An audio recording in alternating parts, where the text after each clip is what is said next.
Today, I'm going to walk you through the exact step-by-step process of how to get a squatter out of your house in as little as 48 hours without ever stepping foot in a courtroom. If you are a homeowner, a landlord, or even just someone worried about their neighborhood, you need to watch this until the very end because the old rules, they're dead. Let's get into it. You've seen the horror stories. You leave for a 2-week vacation, or you're trying to sell your late grandmother's house, and you come back to find the locks changed, the windows boarded up, and a complete stranger sitting on your couch telling you that they live there now. In the past, you'd call the police, and they'd tell you the one thing no homeowner ever wants to hear. Sorry, this is a civil matter. You have to take them to court. And just like that, you were stuck in a legal nightmare that could last 6 months, cost you $20,000 in legal fees, and leave your property trashed. Well, if you are in the state of Texas, I have some news that is going to change your life. As of 2026, the squatter loophole has been officially slammed shut. Texas has passed 2 of the most aggressive property rights laws in American history: Senate Bill 1333 and Senate Bill 38. First, we have to understand the big shift. Historically, squatters used adverse possession and tenant rights as a shield. They would print out a fake lease from the internet, show it to a confused police officer, and the officer, not wanting to get sued, would refuse to kick them out. Under the new Texas Property Code, Chapter 24B, which was created by Senate Bill 1333, the state has created a fast-track removal process that bypasses the traditional eviction courts entirely for unauthorized occupants. So, how do you do it? Step 1. The authorized occupant test. Before you call the sheriff, you have to make sure the person isn't actually a tenant.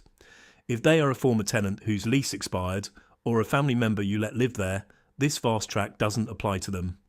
You still have to do a regular eviction, though stick around because SB 38 makes those faster too.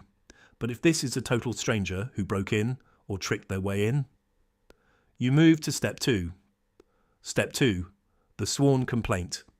Instead of filing a lawsuit, you now go to the sheriff or the constable in the county where your property is located. You are going to file what's called a sworn complaint for removal of unauthorized occupant. This isn't just a letter, it is a legal document where you swear under oath that you are the owner, the person entered unlawfully, you've told them to leave, and they refused. Step 3. The instant verification.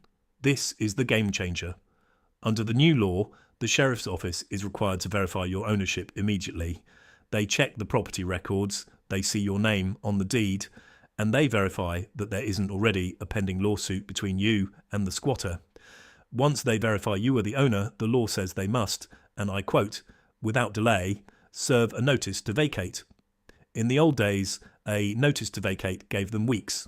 Now, the sheriff can literally hand deliver it or tape it to the door and tell them to get out. If they stay, the sheriff has the explicit authority to arrest them for criminal trespass on the spot.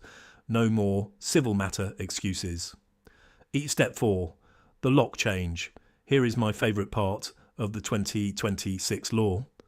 Once the sheriff serves that notice, you can ask them to stay on the property while you change the locks. You don't have to wait for a writ of possession 3 weeks later. You change the locks, you move their junk to the property line, and the sheriff is there to keep the peace. Now, let's talk about Senate Bill 38, because this is the hammer for people who try to play games. Some squatters are smart.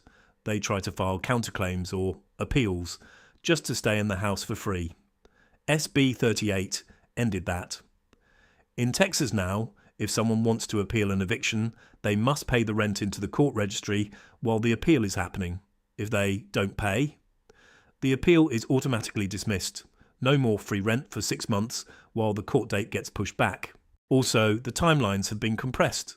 Trials for these cases must now happen within 21 days of filing. Not months, weeks. But wait, there's more. Texas also upgraded the criminal side of this. If someone uses a fake lease to try and steal your house, or if they try to rent your house to a third party while you're gone, they can now be charged with a first-degree felony. We are talking serious prison time. not just a slap on the wrist. So, what should you do right now to protect yourself?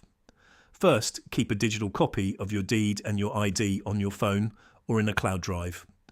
If you find someone in your house, you need to be able to show the sheriff that ownership instantly to trigger the SB 1333 fast track. Second, if you're a landlord, update your leases. Under SB 38, you can now deliver legal notices via email if it's in your contract. This saves you days of waiting for certified mail to arrive. Third, don't try to be a hero. Don't go in there with a baseball bat. The 2026 law gives the sheriff the power to handle the muscle for you. Use the law. Texas has sent a clear message: your home is your castle, and the civil matter excuse is officially retired. If you found this helpful, hit that subscribe button. We are tracking these 2026 legal shifts across all 50 states, and you don't want to be the last person to find out your rights have changed.